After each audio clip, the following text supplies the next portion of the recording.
Trago uma notícia muito interessante para cariocas e fluminenses, em especial eleitores, simpatizantes, militantes do presidente Lula, porque é uma notícia que envolve um de seus grandes aliados, Eduardo Paes, que é o único prefeito de capital nas regiões sul e sudeste, que tem 7 capitais, ele é o único aliado do presidente Lula. E uma pesquisa que diz que Eduardo Paes lidera disputa pelo governo do Rio com 35% de intenções de voto. É a pesquisa Genial Quest, a ampla vantagem do prefeito do Rio, Eduardo Paes, em todos os recortes, mostra essa pesquisa Genial Quest, enquanto o Rodrigo Bacelar aparece distante em segundo lugar, com 9% de intenções de voto. Eu sou Eduardo Coelho, direto do Fronte, trazendo essa sensacional notícia que está abalando aí a política carioca e fluminense. Então, a corrida pelo Palácio Guanabara em 2026 começa com larga vantagem para Eduardo Paes, do PSD.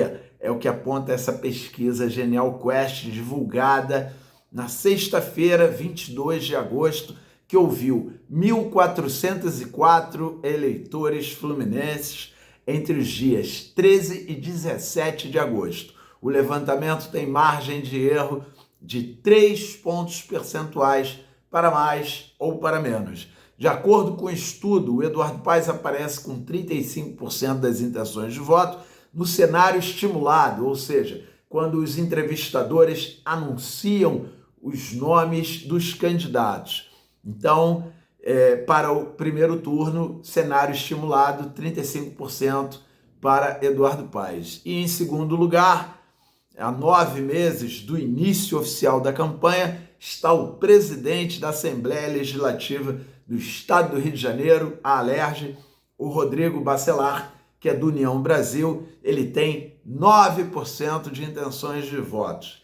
Em seguida surgem Washington Reis, do MDB, que é ex-prefeito de Duque de Caxias, com 5%, e Mônica Benício, do PSOL, que é vereadora do Rio de Janeiro, com 4%. E Ítalo Marcilli, do Novo, soma apenas 2%.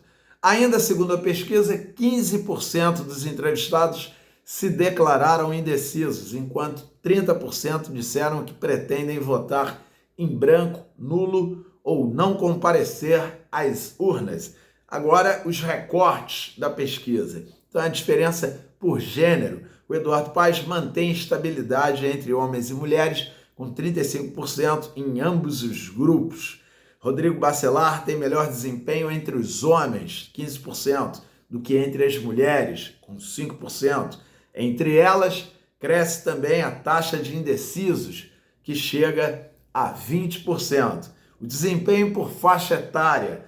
O Eduardo Paes lidera em todas as idades, mas seu maior desempenho está entre os eleitores com 51 anos ou mais, onde chega a 39%. Entre os jovens de 16 a 30%, o Eduardo Paes aparece com 31%, já o Bacelar mantém índices semelhantes em todos os recortes, variando de 9% a 10%.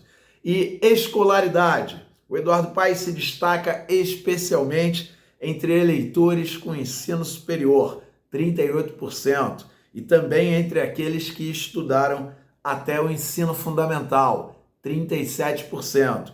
Rodrigo Bacelar tem maior fôlego entre eleitores com ensino médio, 11%. Mônica Benício registra seus melhores números entre os que possuem ensino superior, chegando a 5%. Renda.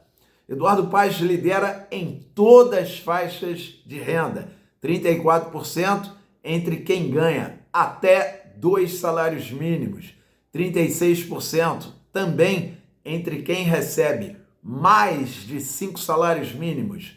Já Rodrigo Bacelar oscila entre 8% e 11%. E o Washington Reis chega a 6% no grupo de renda mais baixa. Religião. A divisão por religião mostra disparidades relevantes. Eduardo Paes alcança 44% entre católicos, contra 28% entre os evangélicos. Nesse último grupo, Bacelar aparece mais forte, com 13% das intenções, contra 10% entre os católicos. Washington Reis e Mônica Benício não passam de 6% em ambos os recortes. O cenário confirma Eduardo Paes como o nome mais competitivo para a sucessão estadual em 2026, aparecendo à frente em todos os segmentos pesquisados.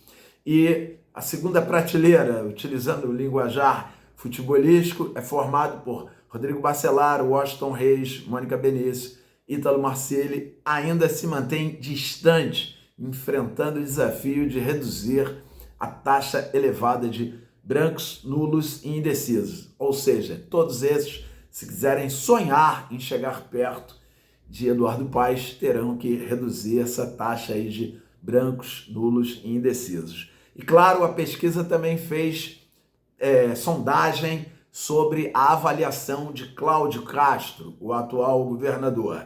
Então, a pesquisa Genial Quest também avaliou a percepção da população sobre o desempenho do atual governador, Cláudio Castro, do PL, e a qualidade dos serviços públicos prestados pelo governo do estado do Rio de Janeiro. Então, em fevereiro, 48% dos fluminenses afirmavam desaprovar a gestão de Cláudio Castro, contra 42% que aprovavam. Agora, os números mostram uma inversão. Ele melhorou. 43% dizem aprovar o governador, enquanto 41% desaprovam. É um empate técnico aí dentro da margem de erro. E a parcela que não sabe ou não respondeu subiu de 10% para 16%. A pesquisa também mediu a opinião da população sobre diferentes áreas de atuação do governo estadual. Então, a segurança pública é o ponto mais crítico. 60% consideram a atuação negativa, contra apenas 14% que veem o desempenho como positivo.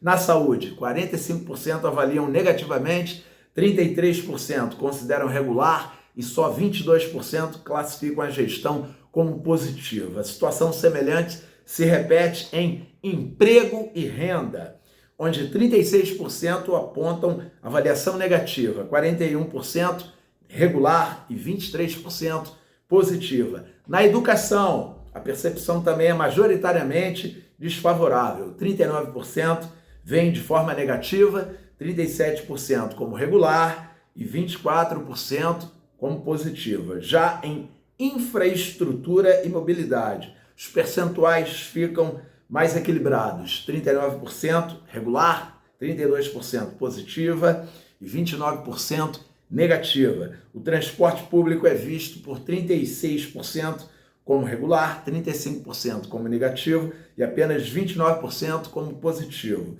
Em habitação, 42% avaliam como regular, 33% como negativo e 25% como positivo. Por fim, as políticas sociais apresentam um quadro dividido, 40% de forma negativa, 40% regular e 20% positiva. Lembrando que todos esses números deixarei aqui na descrição do vídeo para que vocês possam avaliar com mais calma e atenção. E não se esquece, vem aqui, curte o nosso vídeo, escreve a sua opinião, compartilha com os amigos, familiares, vizinhos, colegas de trabalho e se inscreve no canal. Já se inscreveu? Legal, então convido um amigo, uma amiga para se inscrever. Notícia relevante, pesquisa nova, a gente passa aqui para dividir, compartilhar e refletir com vocês. E não se esqueçam, o Brasil é soberano e o Brasil é dos brasileiros.